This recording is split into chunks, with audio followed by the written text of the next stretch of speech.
Hi everybody, Darian again, here with Pike Outside. Today I'm going to make a cup of coffee over my Twig stove using the Bialetti Moka Express. Come join me.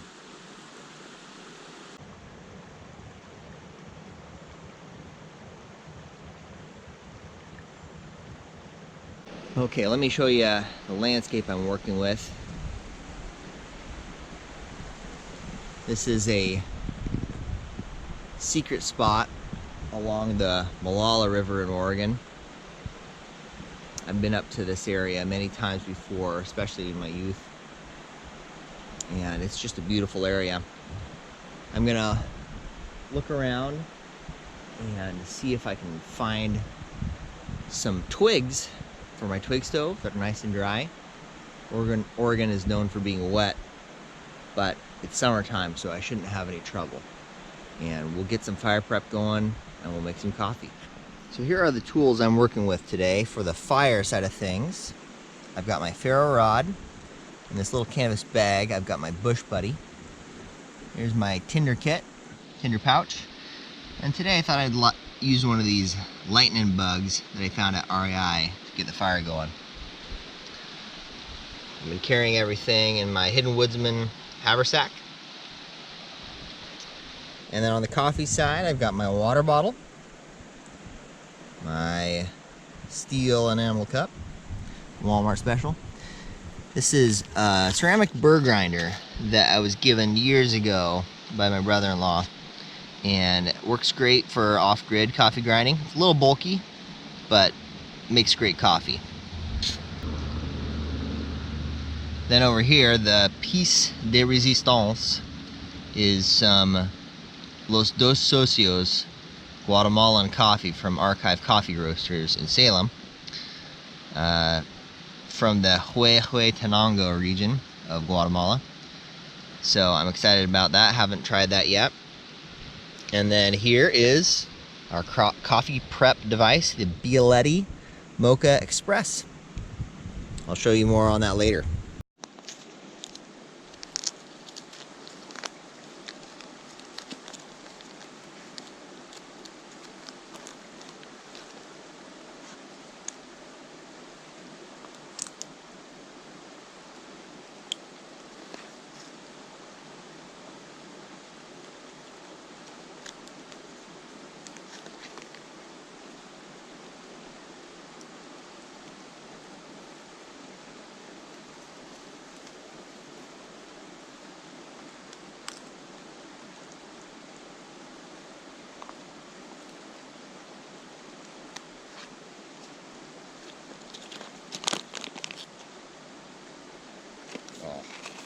Smells amazing.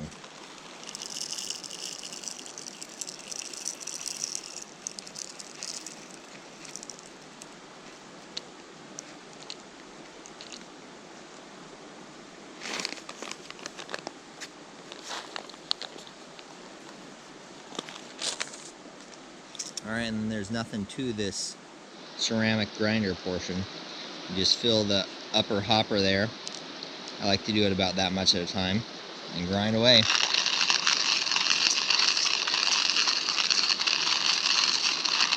This portion might take 5 minutes of grinding depending on how quickly you grind. So it's not for a fast cup of coffee, but it makes a really good cup.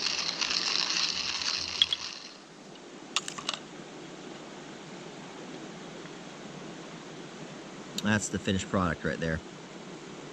Smells amazing. Yeah. Okay. I've got, I think, everything I'm going to need for my fire here. Just a little bit of fire prep. We're going to bundle this together, get the stove set up, and light up a delicious coffee cooking fire.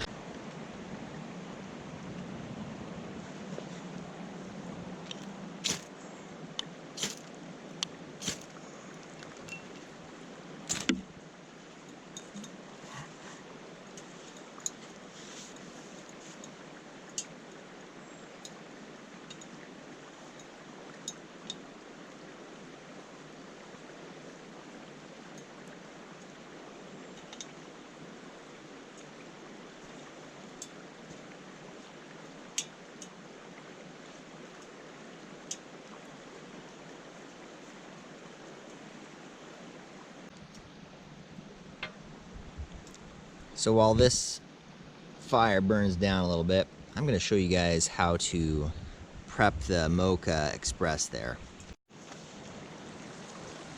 Okay, so all we need is coffee grounds and water. And I think for the grounds they recommend something in between French press and espresso. Not espresso, not French press. This is probably a little large, but I'm just going to fill up this cup here. Okay? Not over full, don't pack it down. Okay? And I think I'm doing this a little bit out of order, but basically, once you get the grounds in there, okay, you do this part. Really, you should probably do this part first. So you can see that little, what it is it's a pressure relief valve in there. And you fill the water up to that pressure relief valve. I like it kind of right at it. I don't know if you can see that there, but basically right at that little pressure relief valve. And then this little canister full of coffee goes right in there. In fact, I'm going to put a little bit more in. Nice and full, nice and strong. But you don't want to pack it down. Okay? Something like that. So then this simply screws on. They recommend not torquing the handle, just putting the dang thing on there, spinning it, making sure it's threaded correctly. And now you're ready to go. Prep the pot. It's real simple. So once this calms down a little bit and really starts that gasification process, I'm just going to pop it right on there. I think it'll maybe take 5 minutes. It'll just start boiling. You'll just kind of hear it bubbling, and we'll check in on it as we go here. Alright, so this is what the stove looks like when it's gasifying. You can see it coming through on those inside vents, and not on the outside. The inside vents. It's drawing up through the bottom, coming up through those inside vents.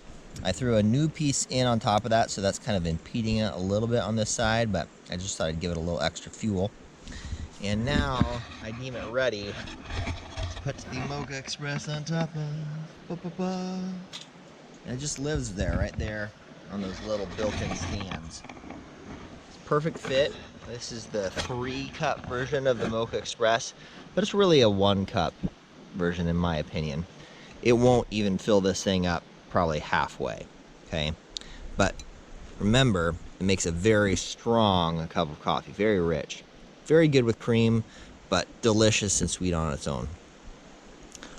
All right, I'm just gonna sit here and watch this pot boil. But I'll keep you updated on all the exciting action.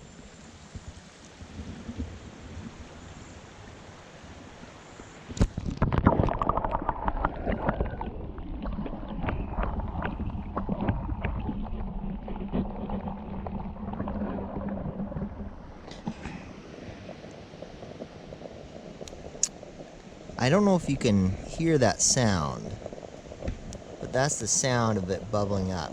You can kind of start to see the steam coming out of there. See that? Against the hidden woodsman, you can really see it there. That's a good sign. So we're basically just waiting for that sound to stop. When that sound stops, we know that all of the water in the bottom chamber has been forced up through the grounds into the top chamber. And that is what we're looking for. I'll let you take a look at the coffee so far, what it looks like. That's it. And it happens quickly. It's just about done. You can see there's maybe a few bubbles coming up through, but mostly that's done.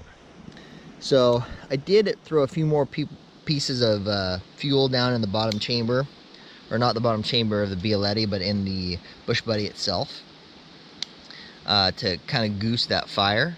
But now it's done. Can't hear the sound of that bubbling up anymore. The steam is minimal. If I let this sit here, the coffee will start to boil. We don't want that. So let's go pour us a cup of coffee here and sit by the river and drink it.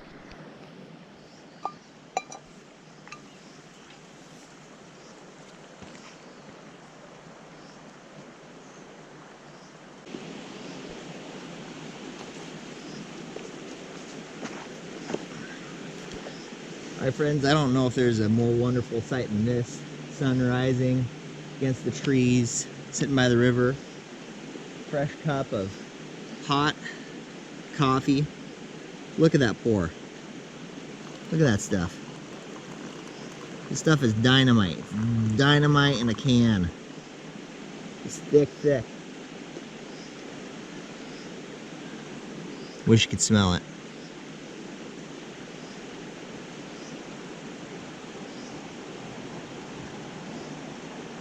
It's good.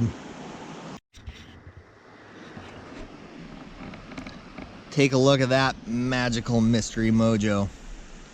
Ugh. One thing I do when I do things like this, cook over a little twig stove, is I like to bring along a little hanky. It helps to grab a hot pot, or if you need to move the stove, you can use it as insulation. I've got the Foxlight Gear hank here as a present from a friend of mine, Shane Coffee. Look him up on YouTube and on Instagram. He's the inventor of the coffee spit. Really, really good expert on all things twig stoves. Smart guy, good guy. Look him up. Thanks to Shane for this hank. It's a great little piece of kit. Can't really see it, but my bush buddy's still kind of burning off there in the distance. It's an efficient burner.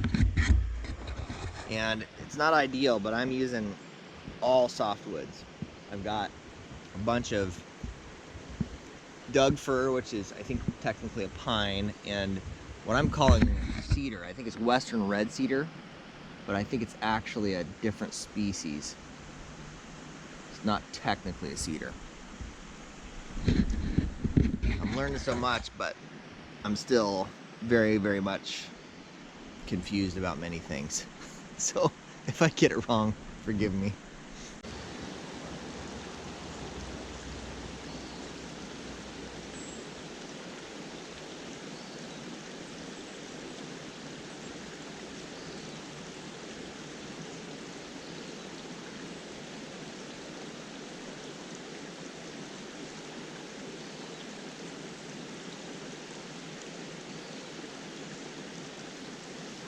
Well, thanks everybody for joining me. I sure appreciate your time. I hope this was informative and fun for you all to watch. Stay tuned for more videos and check me out on Instagram. And as always, be kind, be adventurous, and keep drinking coffee. You gotta stay caffeinated, friends. It's important. Bad things could happen if you were uncaffeinated for too long. Very bad. Like and subscribe, and we'll see you again very soon. Hasta luego.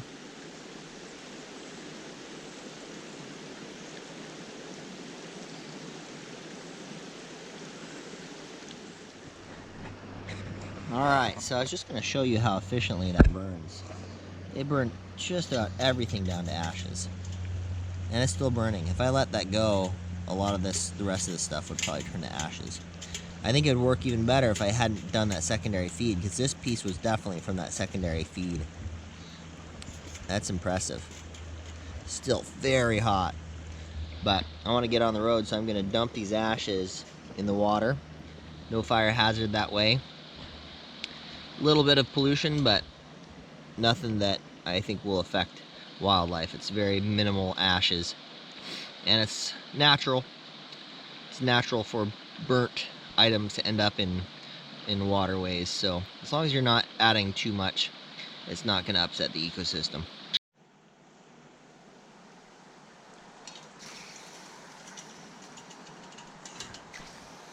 Woo!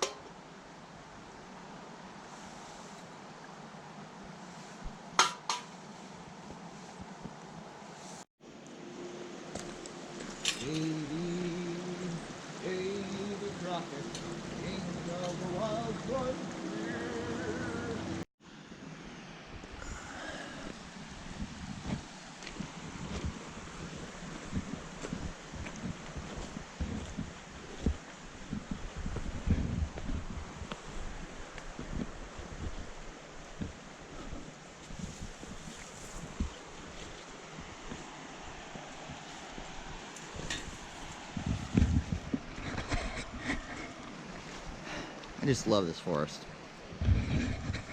You got these sword ferns. You got salal. If you look closely, you can see some goosegrass, I believe. Moss-covered floors. Oregon grape. Right there we got that western red cedar. This is, I think, just a vine maple. It's a beautiful forest. I feel like I know it so well. And this is not something I know. I think this is like a hemlock or a larch, but I don't know. Anybody know? It's just such a wonderful forest. Miss it. I miss it being in the Midwest. Maybe someday we'll move back.